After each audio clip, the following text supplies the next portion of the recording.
खुदावंद यीशु मसीह के पवित्र नाम में आप सबको जय मसीह की। मित्रों, मसीही जीवन युद्ध का जीवन है। इफिसियों की पत्री उसका 6वां अध्याय और उसकी 11वीं आयत, परमेश्वर के सारे हथियार बांध लो। काहे के लिए? पार्टी में जाने के लिए। पार्टी में जाने के लिए टाई बांधी जाती है, शूज के फीते लेस बांधे जाते हैं। हथियार तो युद्ध के लिए बांधे जाते हैं। और जो मसीही इस कला में निपुण नहीं है, युद्ध में हार जाएगा। और मसीही जीवन हारा हुआ जीवन नहीं है। वो तो हमें जयवंत से भी बढ़कर के बनाता है। लेकिन अगर आप इस हथियार को पूरी तरीके से धारण नहीं करेंगे, इसको चलाना नहीं सीखेंगे। देखिए, हथियार केवल बांधने से मतलब नहीं है, आपको उसको चलाना भी आना चाहिए। और युद्ध, लड़ाई, मैं किसी बैटलफील्ड की बात नहीं कर रहा हूं, रोजमर्रा की जिंदगी में बैटलफील्ड है। अपने पड़ोसी से अपने समान प्रेम रख, ये कम युद्ध है। ये पड़ोसी से और प्रेम रखे, और वो भी अपने समान। अपने में एक युद्ध है। आपको खुद अपने से लड़ाई लड़नी पड़ेगी। और अपने दुश्मनों को आशीष दो, आशीष श्राप मत दो। आप मामूली युद्ध समझ रहे हैं। ये एक ऐसी लड़ाई है कि पहले आपको स्वयं को जीतना होगा। अपनी भाई की आंख का तिनका क्यों देखता है, अपनी आंख का लट्ठा दे ले भैया। अपनी ही आंख को पहले ठीक कर ले, हम पहले इसी लड़ाई को जीत ले। तो मित्रों, मसीही जीवन युद्ध का, हर दिन हर सेकंड। उसकी वजह है ना, आपका विरोधी शैतान तो हर समय इस फिराक में है कि कहां से आपको नुकसान पहुंचा दे। आप गलत नहीं है, लेकिन आपका विरोधी आप पर आक्रमण करने के लिए तैयार है। 24 घंटे आपके दिमाग में, आप जब ये वचन सुन रहे हैं, इस वक्त भी वो पता नहीं क्या क्या आपके दिमाग में डाल रहा है। कई बार वो वचन की ही खिलाफत की तैयारी करना शुरू कर देता है। अच्छा, देखते आज ये क्या बोलते हैं। अच्छा, ये तो ऐसा तो नहीं है, ऐसी बात तो नहीं है। आज मैं आपसे बात करना चाहता हूं, अपने आप को युद्ध के लिए तैयार कीजिए। और युद्ध में जीत के लिए 2 चीजें बहुत इंपॉर्टेंट है। मैं बाइबल के अनुसार ही बात कर रहा हूं। नंबर 1 कि आपको नीति वचन के 24वें अध्याय और उसकी 6वीं आयत को साधना पड़ेगा। आप कहेंगे, बिशप साहब, ये तो निर्गमन की सीरीज चल रही है, आप कहां युद्ध से शुरू कर रहे हैं और कहां नीति वचन में। आप घबराइए नहीं, मैं वहीं आ रहा हूं। निर्गमन की पुस्तक को, उसके 18वें अध्याय को आज हम साधेंगे। लेकिन हम पहले इस भूमिका को देखेंगे, क्योंकि मैंने कई बार कहा है कि परमेश्वर का कलाम एक संपूर्ण पुस्तक है। उत्पत्ति से लेकर के प्रकाशित वाक्य तक ये अलग अलग किताबें नहीं हैं, ये अलग अलग घटनाएं नहीं हैं, ये सब इंटरमिंगल है, ये सब इंटरैक्टिव है, एक दूसरे से जुड़ी हुई है। क्योंकि हमारा खुदावंद अनादिकाल से लेकर के अनंत काल का परमेश्वर है। उसके लिए अलग अलग खंड नहीं है, अलग अलग भाग नहीं है। हाँ, युग अलग अलग हुए हैं, लेकिन वो सब हमारी और आपकी भलाई के लिए है। और इसलिए बाइबल को एक संपूर्ण बाइबल, एक संपूर्ण परमेश्वर का वचन मान करके अध्ययन कीजिएगा। आपको ज्यादा समझ होगी।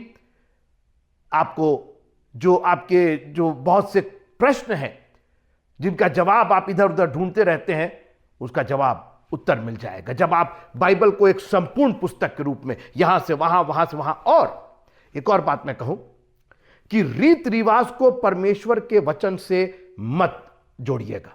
रीत रिवाज अलग है, उनका अलग एक भाग है, लेकिन खुदा का कलाम एक कंप्लीट डिफरेंट चीज है। इसका रीत रिवाज से कोई लेना देना नहीं है। परमेश्वर का कलाम हमें आत्मिक रूप से तैयार करता है। और जब हम आत्मिक रूप से तैयार होते हैं, तो अपनी जिंदगी में भी हम तैयार होते हैं, अपनी रोजमर्रा की जिंदगी में तैयार होते हैं। बहुत सी चीजें रीत रिवाज है। बर्थडे में केक बनता है, बनाइए। क्रिसमस में केक बनता है, ईस्टर में अंडे का उपयोग किया जाता है, सब रीति रिवाज, उसका बाइबल से, वचन से कोई लेना देना नहीं है और उसमें कोई बुराई भी नहीं। जो चीज हमारे उद्धार को प्रभावित नहीं करती है, अगर हम उससे उद्धार से वंचित नहीं हो रहे हैं, अगर उससे परमेश्वर को महिमा मिल रही है या परमेश्वर पर के वचन पर कोई आंच नहीं आ रही है, डू इट। नीति वचन उसका 24वां अध्याय और 6वीं आयत में सुलेमान अपने पापा से बहुत कुछ सीखता है, दाऊद। और दाऊद तो जिंदगी भर युद्ध में ही रहा, लड़ाई ही करता रहा और उसने बहुत कुछ सीखा। और उसने एक लाइन यहां लिखी कि इसलिए जब तू युद्ध करे, सुना आपने, बहुत पर्सनल बात, जब तुम लोग लड़ाई करो, जब तुम युद्ध करो, यानी एक एक जन की व्यक्तिगत लड़ाई है ये, एक एक जन को पर्सनली लड़ना है ये। शैतान समूह में आकर के आप पर अटैक नहीं कर रहा है, आपको अलग से। जब हवा अकेले हो गई थी, वो तो चाहता ही है, डिवाइड और रूल तो शैतान का सबसे बड़ा टूल है और वो तो चाहता ही है कि आपको अलग अलग कर दे। और इसीलिए संडे को फेलोशिप में नहीं आने देता आपको, आपके पास तो दुनिया के बहाने हो जाते हैं। लेकिन जब तू युद्ध करे तो सुनिए, तब युक्ति के साथ करना, समझ के साथ। हम लोग आवेश में युद्ध कर देते, हम लोग ईर्ष्या में युद्ध कर देते, कुछ भी बोल देते, हम लोग बहुत ताव में आ जाते हैं, ये कर देंगे वो कर देंगे। ना ना ना ना, ये वेग और आवेश और ताव और ये सब जो चीजें हैं ना, ये युक्ति नहीं है। हमारा परमेश्वर युक्ति करने वाला, अद्भुत युक्ति करने वाला परमेश्वर है। हम उसके बेटे और बेटियां हैं, तो हमारी युक्ति कहां चली जा रही है? और जब युक्ति नहीं है तो मुक्ति नहीं है। इसलिए जब तू युद्ध करे तो बहुत गर्मा करके और बहुत आवेश में आकर के और बहुत बहस करके और बहुत आग बबूला होकर के, नहीं नहीं नहीं, ऐसे आप युद्ध नहीं जीतेंगे, ऐसे आप युद्ध हार जाएंगे। शैतान तो खोज ही रहा है, आपको प्रोवोक कर रहा है, आपको उकसा रहा है, कह दे कि पत्थरों से कह दे कि रोटियां बन जाए। अभी मैं दिखाता हूं रोटी क्या, पत्थर से क्या, पूरे पहाड़ को मैं पूरा बना के दिखा रहा हूं, डबल रोटी ट्रिपल रोटी बना के दिखा रहा हूं। हम और आप होते तो यही करते, आज हम लोग यही करते हैं, दिखा देंगे और आज हम लोग ऐसा कर। ना ना ना, युक्ति के साथ शैतान के तीरों का, जलते हुए तीरों का सामना युक्ति के साथ। इसीलिए अपने हथियार नहीं, परमेश्वर के हथियार बांध ले, क्योंकि परमेश्वर के हथियार युक्ति। युक्ति जानते क्या होता है? बुद्धिमानी के साथ जो योजना बनाई जाती है उसको युक्ति कहते हैं। जो आवेश में नहीं, जो किसी भावनावश नहीं, जो किसी ने उकसा दिया तो आप चले गए लड़ने के लिए और मालूम हुआ कि हार करके चले आए, पिट करके चले आए।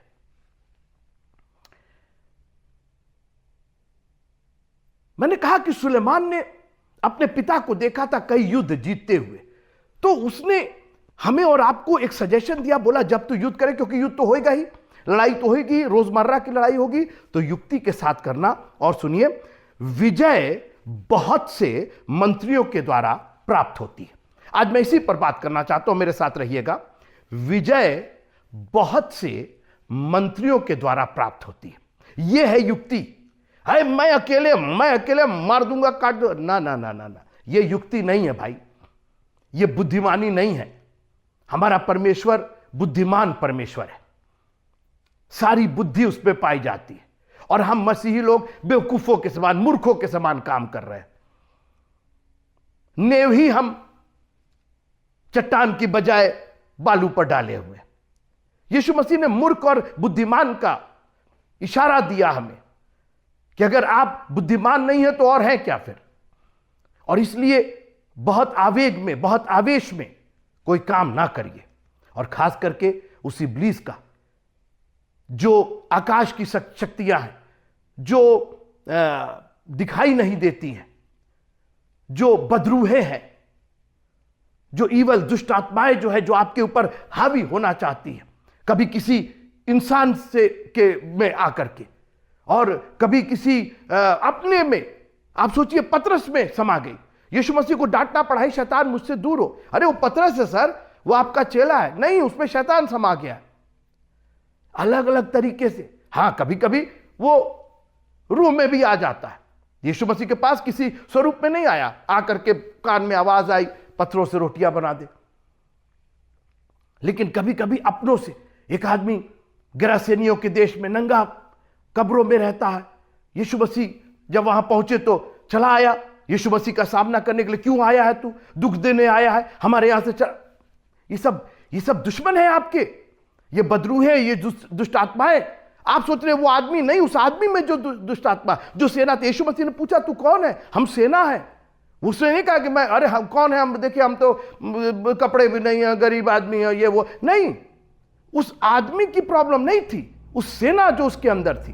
तो कई बार आपको समझना पड़ेगा मित्रों कि आपके ऊपर जो अटैक हो रहा है, आपके परिवार की ओर से अटैक हो रहा है, कहीं ये बदरूहों के द्वारा तो नहीं हो रहा। बदरूहें उनको इस्तेमाल कर रही हैं, दुष्ट आत्माएं उनको इस्तेमाल कर रही हैं और हमें युद्ध में पराजित करना चाहती है।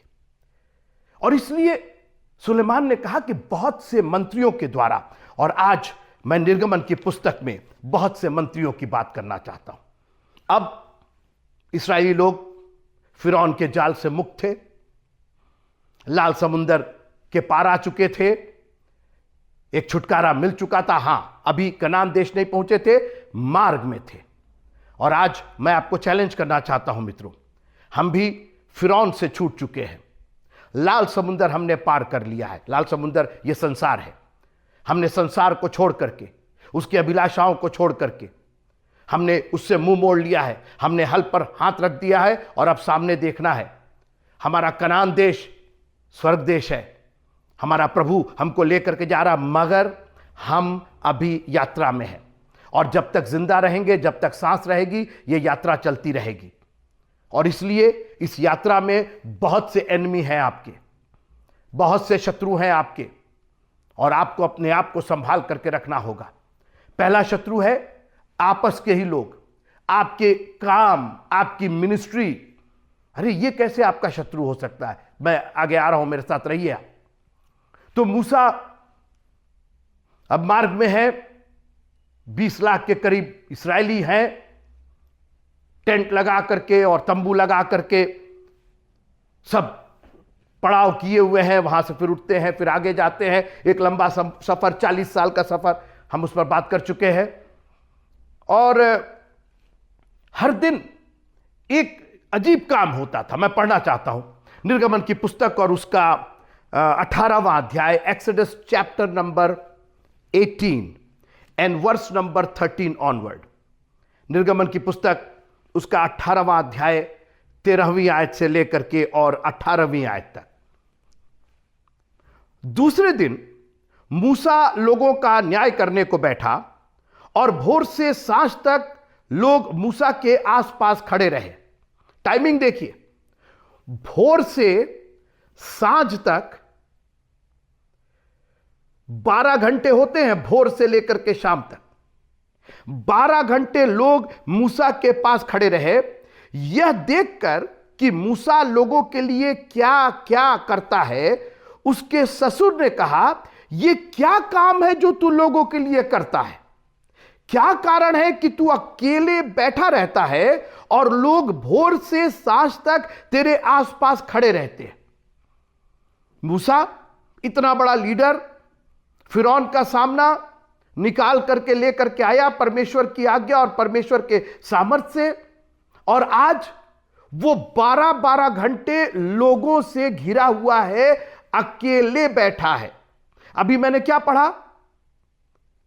विजय बहुत से मंत्रियों के द्वारा प्राप्त होती है जब तू युद्ध करे। अब यहां एक युद्ध की स्थिति, एक लड़ाई की स्थिति, एक वॉर जैसी प्रॉब्लम। इतने लाखों इस्राएली, सबकी कुछ ना कुछ प्रॉब्लम आगे। आप मेरे साथ रहिए, ये अपने आप को देखिए। ये सब छुड़ाए हुए लोग थे, ये सब लाल समुद्र के पार के लोग थे, ये सब इस्राएली थे, यहूदी थे, परमेश्वर यहोवा के लोग थे, ये क्रिश्चियन लोग थे, if I would put it this way. ये चर्च के लोग थे, ये मेंबरशिप पाए हुए लोग थे, ये कॉन्फर्मेशन और बैप्टिज्म पाए हुए लोग थे। लेकिन समस्याएं थी, कुछ ना कुछ प्रॉब्लम थी, और कहां जा रहे थे वो? मूसा के पास। अकेले मूसा बैठा हुआ। इसके पहले मैंने बात की थी आपसे कि किस तरीके से उसका ससुर जब जान गया कि सब कुछ नॉर्मल हो गया है और फिरौन के हाथ से वो छुड़ा लिए गए हैं, उसकी पत्नी को और उसके 2 बेटों को लेकर के मूसा की पहुंचा। उसने कहा, भैया ये तुम्हारी जायदाद है, तुम्हारी अमानत है, ये वापस रखो। अब तो काम सरल हो गया है। लेकिन परमेश्वर ने मूसा के ससुर यित्रो को लगता है इस एक विशेष काम के लिए भेजा था। और ससुर ने देखा कि मूसा छावनी के बाहर भोर से लेकर के और सांझ तक ऑलमोस्ट 12 आवर्स वो बैठा हुआ है, अकेले बैठा है और लोग उसके पास खड़े हैं। आगे सुनिए। तो उसने पूछा कि ये क्या कर क्या रहे हो तुम? और देखिए, और तो किसी की हिम्मत नहीं थी मूसा से पूछने की, लेकिन ससुर तो ससुर थे। उन्होंने कहा, होगे तुम मूसा, होगे तुम दूसरों के लीडर, लेकिन हमारे लिए तो हमारे दामाद ही हो। अब सुनिए, कई बार प्रभु जो है वो अपने लोगों के जरिए आपसे बातचीत कराना चाहता है। मूसा ने अपने ससुर से कहा, इसका कारण यह है कि लोग मेरे पास परमेश्वर से पूछने आते हैं। जब जब उनका कोई मुकदमा होता है, just because they are Christian doesn't mean, हम लोग बोलते हैं अरे हम लोग में प्यार होना चाहिए, मोहब्बत होना चाहिए, मेल मिलाते हैं। जी नहीं, हम लोग में भी मुकदमा हो सकता है, हम लोग में भी विवाद हो सकता है। मैंने एक बार कहा था कि Christians are not perfect, we are forgiven, हमने उसकी बात की थी। अब यहां पर मुकदमा हो रहा है। ये मूसा ने तो नहीं कहा अरे ये बिल्कुल बेकार के लोग हैं और ये तो ठीक नहीं है और इनका मुकदमा होता है। नहीं, मुकदमा है। सोचिए, मुकदमा हो रहा है क्रिश्चियंस में। ये छुड़ाए हुए लोग हैं, ये कनान देश जाने वाले लोग हैं, स्वर्ग जाने वाले लोग हैं। जब जब उनका कोई मुकदमा होता है तब तब वे मेरे पास आते हैं और मैं उनके बीच न्याय करता हूं। क्रिश्चियंस को भी न्याय की जरूरत है, आपस में न्याय की जरूरत है। कई बार हमारे बीच में, चर्च के मेंबर्स के बीच में मनमुटाव हो जाता है, पड़ोसी पड़ोसी में मनमुटाव हो जाता है। दोनों क्रिश्चियन हैं, दीवार का झगड़ा लेके, नाली का झगड़ा लेकर के, बेटे बेटियों का झगड़ा लेकर के, उसका बेटा और उसकी बेटी और उसके अच्छा, और कंपटीशन और ईर्ष्या, मैं बहुत पूरी लिस्ट दे सकता हूं आपको। जब उनका कोई मुकदमा होता तब वे मेरे पास आते हैं। निर्गमन की पुस्तक 18वां अध्याय और 16वीं आयत, Exodus chapter number 18 and verse number 16। जब जब उनका कोई मुकदमा होता है तब तब वे मेरे पास आते हैं और मैं उनके बीच न्याय करता और परमेश्वर की विधि और व्यवस्था उन्हें जताता हूं। मूसा के ससुर ने उससे कहा, वेरी गुड, क्या बात है, तुम तो गजब के लीडर हो, अकेले तुमने संभाल लिया। उसने कहा, कुछ नहीं, ये सब गड़बड़ सड़बड़ है। ये तरीका है, इस तरीके से तुम युद्ध जीतोगे। सुनिए क्या कहा। मूसा के ससुर ने उससे कहा, जो काम तू करता है वो अच्छा नहीं। धन्यवाद दीजिए ऐसे ससुर लोगों का, ऐसे लोगों का जो आपकी गलतियां बता सके, जो आपकी कमियां बता सके। कुछ लोगों को रखिए, आप पर टिप्पणी करने वाले लोगों को रखिए अपने पास, जो आपके हित की बात करे। भले ही आपको बुरा लगे, भले ही आपके खिलाफ वो बात करे, लेकिन अगर वो आपके हित की बात है तो उसको सुन लीजिए। और मूसा के इतने इस्राएली थे, किसी की हिम्मत नहीं थी मूसा के सामने जाके इस तरीके से बोलने की। वो तो खुद ही मुकदमे में फंसे हुए थे। या हो सकता है 2-4-5 लोगों को अच्छा नहीं लगता होगा, लेकिन कहे तो कौन कहे। ससुर को भेजा। प्रभु को मालूम है कि किसको कब इस्तेमाल करना है। याजक था वो, एक संस्था का मालिक था, एक मंदिर का पुजारी था वो, परमेश्वर के सामने धूप जलाया करता था। और परमेश्वर ने उसको एक संदेशवाहक बना करके मूसा के पास भेजा। सुनिए, और कहा, ये जो तू काम करता है वो अच्छा नहीं, और इससे तू क्या, वरन ये लोग भी जो तेरे संग हैं निश्चय हार जाएंगे। आप यही ना सोच रहे थे अभी कि बिशप साहब जो है वो बार बार कह रहे हैं ये एक युद्ध है, युद्ध है, ये युद्ध है, ये तो मुकदमा हो रहा है। अभी क्या बोला ससुर ने, क्या बोला? हार जाएंगे। क्या हारता है आदमी? युद्ध हारता है, मुकदमे हार जाता है। बोला ये भी हार जाएंगे और तुम भी हार जाओगे। सुनिए, और इससे तू क्या, वरन ये लोग भी जो तेरे संग है निश्चय हार जाएंगे, क्योंकि यह काम तेरे लिए बहुत भारी है, तू इसे अकेला नहीं कर सकता। You can not do it by your self. हम लोग सोचते हैं ना कि हम लोग बहुत आसानी से ये कर लेंगे वो कर लेंगे, और कोई नहीं आएगा तो मैं अकेले ही प्रीच कर लूंगा, मैं अकेले ही गाना गा लूंगा, मैं अकेले ही बजा लूंगा, मैं अकेले ही लाइट जला लूंगा। मन ना करे, ठीक है, कभी कभार हो गया, लेकिन अगर आप इस नियत से सब काम कर रहे हैं तो आप क्या, आपके साथ पूरी कांग्रेगेशन हार जाएगी, आपके साथ पूरा परिवार हार जाएगा। तू अकेला यह काम नहीं कर सकता है। मित्रों, युद्ध दो तरीके से जीता जाता है, जैसा आपने कहा, एक बहुत से मंत्रियों की सम्मति के द्वारा, राय के द्वारा, काउंसिल के द्वारा, और दूसरा व्यवस्था के द्वारा। इतना इंपॉर्टेंट है ये व्यवस्था, इतनी इंपॉर्टेंट है व्यवस्था कि हमारी एक बाइबल में पुस्तक का नाम ही है व्यवस्था विवरण।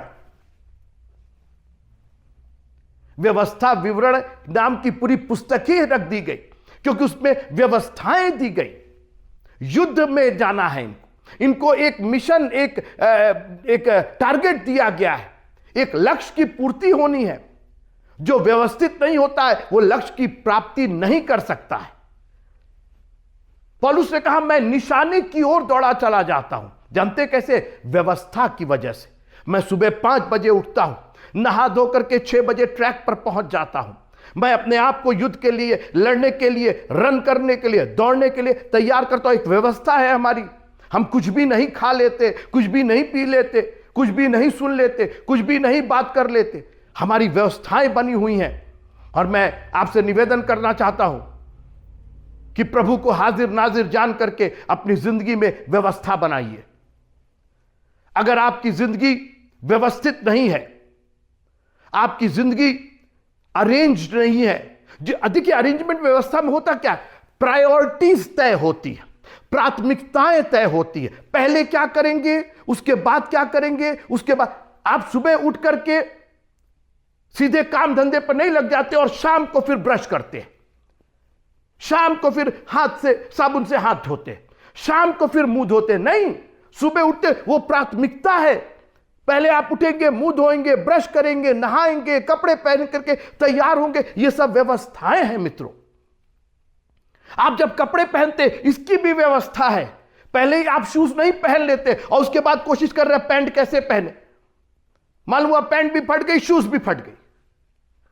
हर चीज की एक सूची बनी हुई है। पहले क्या, हम लोग मसीही लोग की प्राथमिकताएं नहीं है, हमने अरेंज ही नहीं किया, कोई व्यवस्था नहीं है कि संडे को हमें चर्च जाना ही, हमारा वीक शुरू होने जा रहा है, हमारा सप्ताह शुरू हो रहा है। एक खत्म हुआ, दूसरा सप्ताह शुरू होने जा रहा है। और शुरुआत कैसे की जाए, क्या चीज को पहले रखा जाए, इसकी कोई व्यवस्था नहीं। सोचिए, आप जो अल्फाबेट्स है हमारे, अगर Z को पहले रख दिया जाए, Y को पहले रख दिया जाए, A को बाद में रख दिया जाए, सब जंबल कर दिया जाए, कैसे सीखेंगे आप? अपने बच्चों को, बेटा 26 वो उसमें है अल्फाबेट्स है, कुछ भी कहीं से भी, तो वो शुरू कर रहा है D E फिर Y फिर S T, बोल तो दिए। गजब बात। आपकी व्यवस्थाएं तय होनी चाहिए, क्योंकि आप एक युद्ध में। और जानते क्या होता है, आप कैसे हारते हैं? अरे तो क्या हुआ, कोई फर्क नहीं पड़ता। जी, बहुत फर्क पड़ता है। बंदूक है ना, बंदूक की भी व्यवस्था की गई, नली को सामने रखा गया, पीछे नहीं रखा गया। और मालूम है कि आप ही के सीने में ठुका गया। उसकी व्यवस्था की गई है कि नली सामने रहेगी, घोड़ा नीचे रहेगा, मैगजीन नीचे रहेगी, पूरी व्यवस्था है। और पीछे उसका बट रहेगा, उसकी लकड़ी रहेगी, ताकि आपको कोई नुकसान ना होने पाए। आज हमने अपना ही नुकसान कर रखा है। यह तलवार है, दोधारी तलवार है मित्रों।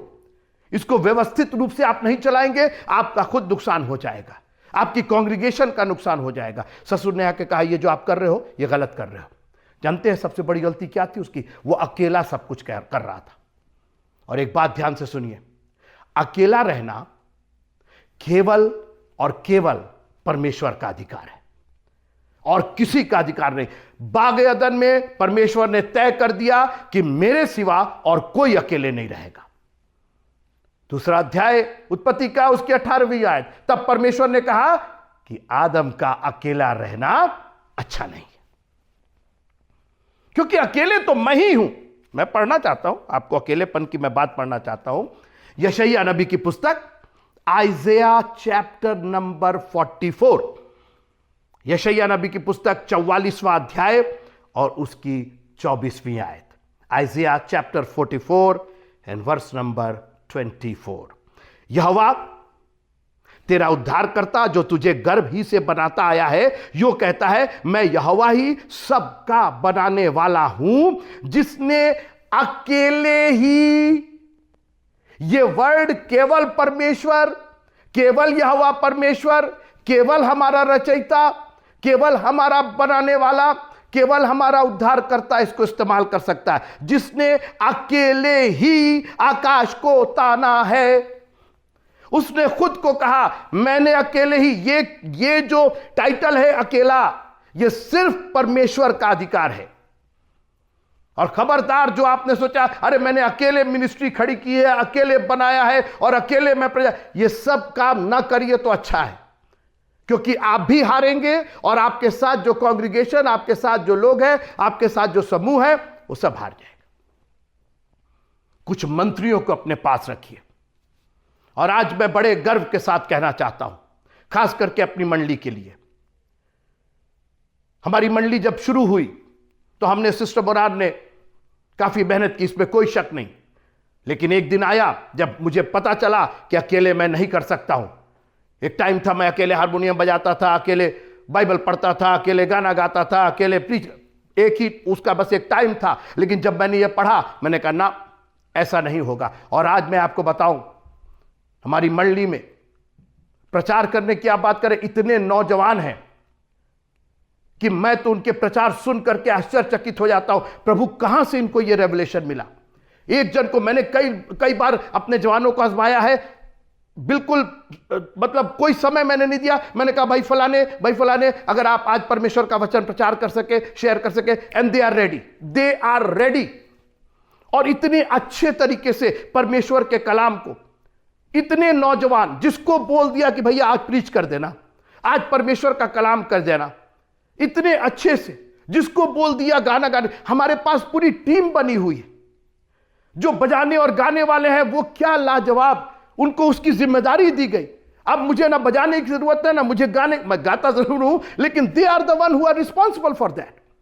मीडिया, मैं सोचता था कौन संभालेगा, और जब ये जूम मीटिंग हुई और इंटरनेट पर जाना था और उसकी एडिटिंग थी, मैं आपको बताऊं मेरे पास, मेरी मंडली में ऐसे ऐसे नौजवान, और सिर्फ नौजवान नहीं, बुजुर्ग भी, अधेड़ भी, सब लोग मिल करके मंडली का बोझ उठाते हैं। मैं तो कई बार अपने आप को, मैं तो जैसे मैं बिल्कुल अपने आप को मेहमान जैसा समझता हूं, क्योंकि सब लोग अपना अपना काम करते, किसी को कुछ कहने की जरूरत नहीं है। जानते हैं हम क्या कर रहे हैं? युद्ध जीत रहे हैं, हम एक लड़ाई में हैं। और सुन लीजिए एक बात, शैतान कई बार आपको हराने का एक बड़ा नायाब तरीका उसके पास है। जानते क्या? आपको थका देता है, हरा नहीं देता। बात सुनिएगा, हार तो आप बाद में जाएंगे, पहले वो आपको थका देता है। लिखा हुआ है कि he wears the saints out, वो संतों को थका मारता है। अरे हम ही को तो बोलना है, हम ही को तो गाना है, हम ही को तो चंदा भी लेना है, हम ही को गिनना है, हम ही को ये करना है, हम ही को तो क्या कर रहे हैं आप? This is the kingdom of God and we all are responsible. क्यों? आप लोग स्वर्ग नहीं जाएंगे, वहां पर कैटेगरी बनी हुई है कि बिशप साहब अलग इस कमरे में रहेंगे बढ़िया वाले 5 स्टार में, और वो जो बेरर है वो ऐसा नहीं है। वहां पर सबके लिए बराबर की जगह है, क्योंकि सब इस राज्य के सुसमाचार फैलाने में बराबर के भागी है। जो युद्ध में सामने है और जो युद्ध में पीछे, ये सब व्यवस्था के अंतर्गत आता है। मित्रों, जो युद्ध में सामने लड़ रहा है, अगर उसको पीछे से रसद सामग्री ना मिले, उसको गोलीबारी ना मिले, उसको खाना पीना ना मिले, तो कितने दिन लड़ पाएगा? तो जितना अधिकार जीतने पर उस लड़ने वाले का, उतना अधिकार उन लोगों का भी है जो लड़ाई के फ्रंट पर नहीं थे, जो पीछे से मदद कर रहे थे। इसलिए एवरीवन इज इंपॉर्टेंट।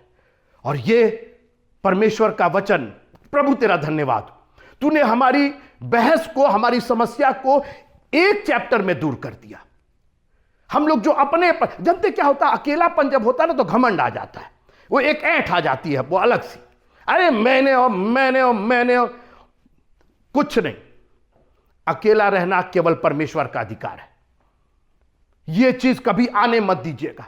ये अकेला अकेला करके अपना वो जो शैतान का जो एक यंत्र है, वो जो एक टूल है उसका, वो इस्तेमाल करता है और आपको घमंड में चूर कर देता है। और फिर क्या होता है, आप सबको हे दृष्टि से देखता है, अरे मैंने किया है, आप तो आए नहीं, और मैंने किया, मैंने लाइट जलाई, मैंने कुर्सी ठीक की, मैंने नहीं।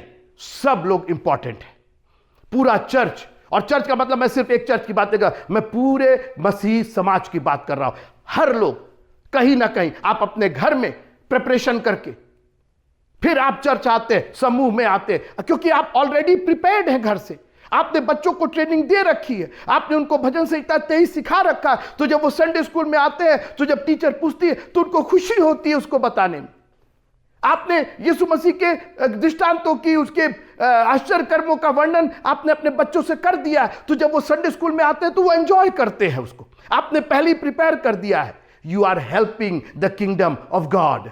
आप परमेश्वर के राज्य को फैलाने में सहायक हो रहे हैं। हर एक इसके अंदर एक सैनिक है। आपको मालूम है, इस्राएल देश में बच्चा 18 साल का हुआ नहीं, 16 या 18 साल का, उसके हाथ में बंदूक पकड़ा दी जाती। Everyone is a military person, चाहे वो लड़की हो और चाहे वो लड़का हो। और मैं बताऊं, आप उनकी लड़कियों से तो भिड़िएगा नहीं। मैंने देखा, और वो बता रहा था, हमारा गाइड बता रहा था कि यहाँ की लड़कियों को आदेश है, जरा सा इधर उधर देखे सीधे वो गोली मारती। They are train for that. इसीलिए इस्राएल को कोई, उनकी अलग से कोई आर्मी नहीं, हर नागरिक एक आर्मी है। उसने ट्रेनिंग, भरपूर ट्रेनिंग ली है।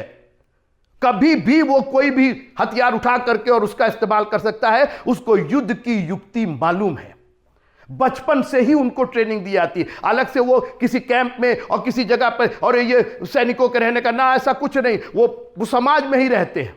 वो रोज अपने घर चले जाते हैं, अपनी बंदूक गोला लेकर के घर चले जाते हैं, क्योंकि सब उसमें शामिल है। और आज इस्राएल की सेना, मैं बहुत ज्यादा बखान नहीं करना चाहता हूं, वन ऑफ द बेस्ट सेना, युक्ति के साथ। आप उनके कई एक उदाहरण आप पढ़िएगा, गूगल पर जाकर के पढ़िएगा। उनके नागरिकों को बंधक बना लिया था युगांडा में, और किस तरीके से जाके प्लेन को ऐसा छुड़ा करके लेके चले आए, पता भी नहीं चला। One of the best Mossad जो कहते हैं, वन ऑफ द बेस्ट आर्मीज। जानते हैं क्यों? क्योंकि सब इन्वॉल्व है। जानते हैं क्यों? वो आवेग में नहीं, वो आवेश में नहीं, वो गुस्से में नहीं, वो ईर्ष्या में नहीं, वो किसी को कंपटीशन में नहीं, किसी प्रतिस्पर्धा में नहीं। वो युक्ति से युद्ध लड़ते, क्योंकि उनको मालूम है कि ये मेरा भाई, मेरा दुश्मन नहीं है। इस पर जो दुष्टात्मा इसके थ्रू काम कर रही, ये जो बदरूहें परमेश्वर के राज्य को छिन्न भिन्न करना चाहती है। आपको मालूम है, जब उसमें से सेना, वो बदरूहों की सेना निकल गई, वो आदमी यीशु मसीह के चरणों पर बैठा था। वो आदमी यीशु के साथ जा रहा। आदमी में क्या बुराई थी? आदमी तो ठीक ही था, वो तो सेना, वो तो दुष्ट आत्माएं उसको परेशान कर रखी थी। आज हम लोग लोगों से लड़ने लगते, अपने भाइयों से लड़ने लगते, बहनों से लड़ने लगते, अपने चर्च में ही हम एक दूसरे की काट छांट करने लगते। अरे मित्रों, ये आप समझ नहीं रहे, ये आपका दुश्मन इनका इस्तेमाल कर रहा है ताकि आपका दिमाग डिस्टर्ब हो जाए और पूरे मंडली को इधर उधर हो जाए। ये एक युद्ध है। और ससुर ने कहा, जो तू कर रहा है बहुत गलत कर रहा है, इससे तू क्या, ये बाकी लोग भी हार जाएंगे। तू अकेला ये काम नहीं कर सकता, क्योंकि ये बहुत भारी काम है। मित्रों, हम लोग एक मंजिल की ओर जा रहे हैं। हमारी एक यात्रा है, हम सब मिल करके चलेंगे, हम सब मिल करके बोझ उठाएंगे। ये स्वर्ग का राज सिर्फ मेरा नहीं, ये आपका भी है।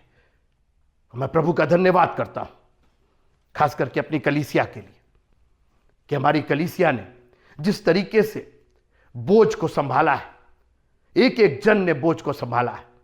मैं हाथ जोड़ के आप सबों को जय मसीह की बोलता हूं, थैंक यू बोलता हूं। पर्सनली मैं किसी को थैंक यू ऐसे बोलता नहीं, लेकिन आज मेरा मन है कि अपनी कलीसिया के लोगों को दिल से मैं धन्यवाद दूं। और यही दुआ है कि शैतान की हर एक युक्ति का हम सामना करेंगे, उसके जलते हुए तीरों को हम बुझा देंगे। अपना अपना काम, तुम दाहिने से, तुम बाएं से, तुम घुटने पर, तुम हाथ उठा करके, तुम ऊंची आवाज से, तुम बजा करके, तुम तालियां बजा करके, लेट्स फाइट, लेट्स अटैक। कोई ऑल्टर पर आकर के, कोई अपनी कुर्सी के पास जाकर के, कोई उधर मुंह करके, कोई इधर मुंह करके, कोई चल करके, कोई फास्टिंग करके, कोई प्रेयर करके, कोई प्रीच करके। What are we doing? We are fighting the battle. हम इस युद्ध को जीत करके रहेंगे, हम उसका नाम देश में पहुंच करके रहेंगे। हम किसी एक पर बोझ नहीं बनेंगे, लेकिन दूसरे का बोझ उठाएंगे। अपनी रिस्पॉन्सिबिलिटी, अपने जिम्मेदारियों को पूरी ईमानदारी, ये युद्ध है मित्रों, इसमें चीटिंग करेंगे तो आप भी मारे जाएंगे। अरे पादी साहब तो देख नहीं रहे, बिशप साहब तो है नहीं, वो तो देख नहीं रहे, क्या फर्क पड़ता, आएंगे नहीं आएंगे क्या फर्क पड़ता है? क्या कर रहे हैं आप? दुश्मन तो आपको देख ही रहा है ना, दुश्मन तो आक्रमण करने को तैयार ही है ना, वो तो मौका ही खोज रहा है कि आपके मन में ये चीटिंग आए, आपके मन में थोड़ा सा सुस्ती आए। अरे आज संडे मॉर्निंग पादी साहब, बिशप साहब तो है नहीं, देखेंगे नहीं, क्या फर्क पड़ता है? नहीं मित्रों, ये युद्ध मेरा नहीं है, हम सबों का युद्ध है और हम सबको मिल करके लड़ना है। मैं बहुत चैलेंज के साथ, चुनौती के साथ आपसे निवेदन करना चाहता हूं। अभी हम मंजिल तक पहुंचे नहीं हैं, अभी हम राह में हैं और बहुत सी दुश्वारियां हैं, बहुत से एनिमीज, छोटे छोटे एनिमीज, रोकने वाली वस्तु, पिछली बार हमने बात की थी, रोकने वाली वस्तुएं हमें उलझा देती हैं, थका देती है। अरे कितना चंदा देंगे, अरे कितना गाना गाएंगे, अरे कितना बजाएंगे, अरे कितना प्रैक्टिस करेंगे, कितनी बार हम वीडियो एडिटिंग करेंगे, कितनी बार हम ऑडियो करेंगे? ये सब थकाने वाली बातें ना ना ना। जब तक जिएंगे तब तक इस युद्ध को हम लड़ते रहेंगे। मेरी जो रिस्पॉन्सिबिलिटी है, मेरा जो काम है, पूरी ईमानदारी के साथ किया जाएगा। युद्ध बहुत से मंत्रियों की सम्मति के द्वारा और व्यवस्था के द्वारा जीता जाता है। आप आगे पढ़िएगा किस तरीके से ससुर ने उसके पूरी एक व्यवस्था बनाई कि ग्रुप बनाओ, कैसे कैसे लोग ये देखेंगे, ये लोग ये देखेंगे। पूरी व्यवस्था तैयार की गई और एक बड़ा बोझ मूसा पर से उतारा गया। मूसा सोचा था मैं अकेले ही हूं, अकेले ही सब कुछ कर सकता हूं। याद रखिए, परमेश्वर ने सबको टैलेंट दिया हुआ है, आपको उसका इस्तेमाल करना है। और खास करके मैं पास्टर्स, प्रीचर की बात करना चाहता हूं। इस बोझ को हल्का कीजिए, आपकी जो जिम्मेदारी है आप निभाइए, एक लीडरशिप का काम कीजिए, लेकिन दूसरों को काम दीजिए, दूसरों को रिस्पॉन्सिबिलिटी दीजिए, ताकि वो भी इस युद्ध में शामिल होकर के विजय का पताका फहरा सके। प्रभु आप सबको बहुत बहुत आशीष दे। जय मसीह की।